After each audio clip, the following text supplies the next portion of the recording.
Hello everybody, it's the 25th of October 2015, Dan here from Essex, United Kingdom, and this is part 3 of my How to Build a Non-Dig Bed series. Now the weather's been very good here recently. It's around 14 to 15 degrees today, the sun's out, so the growing season has been extended quite nicely in this country, in particular with this polytunnel that I've got behind me. So let me show you what I've been doing.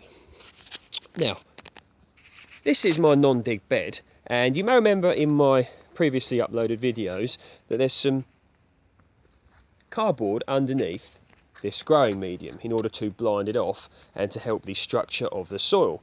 And on here, on top of that directly, is a good mixture of good quality compost mixed with some horse manure, which in my opinion is one of the best things you can get for your garden. And also on top here you'll see a big pile of some compost straight out the compost heap. Now look at that. That is great to grow things in. It's nutritious,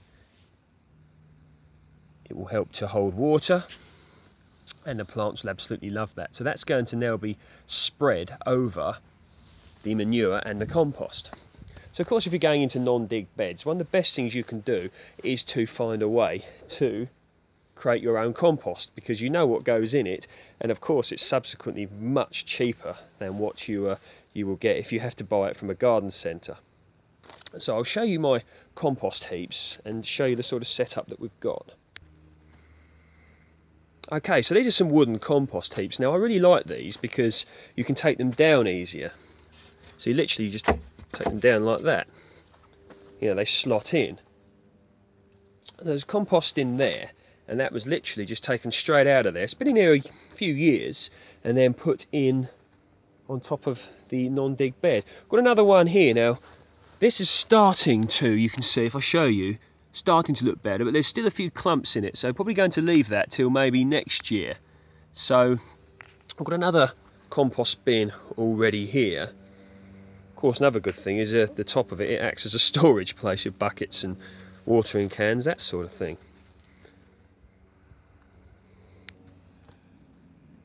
And we've got some more compost bins here. Now these are all full more or less, but we're going to give them a little bit longer.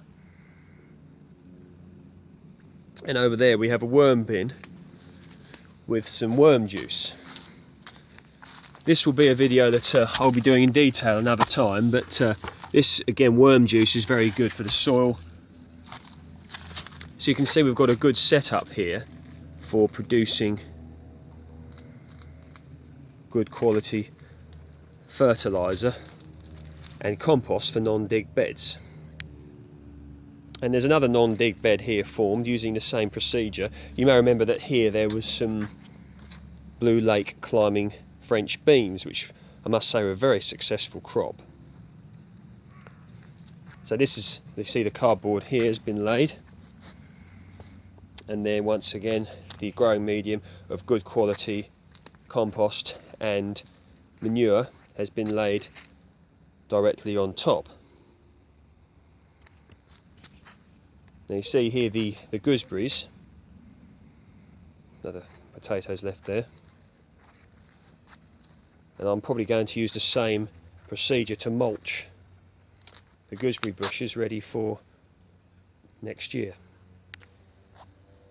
We've got another load of compost here. I say compost, green waste, which is going to go directly into the compost bin in order to start rotting down, and this will then start to be the next few years compost.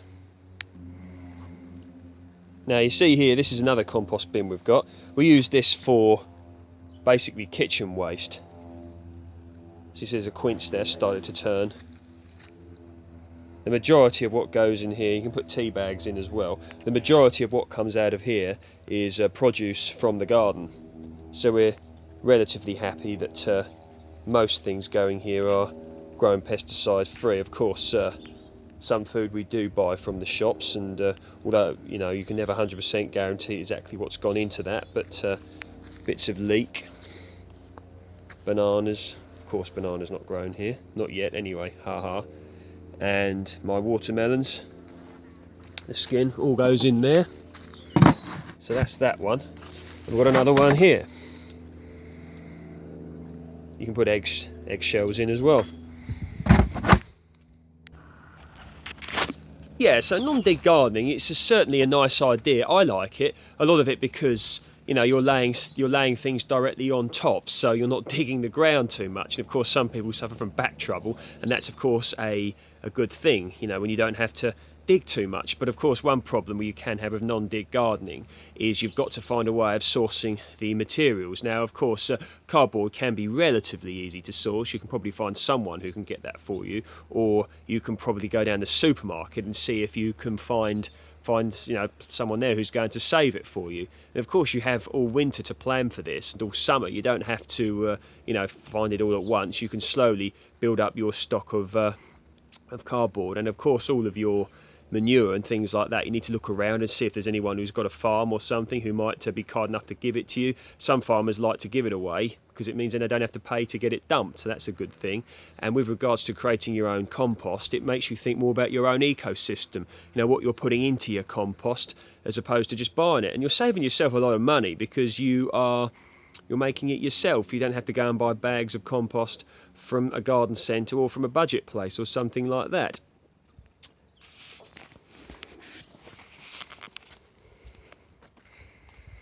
So here we go, you can see the non-dig bed looking good.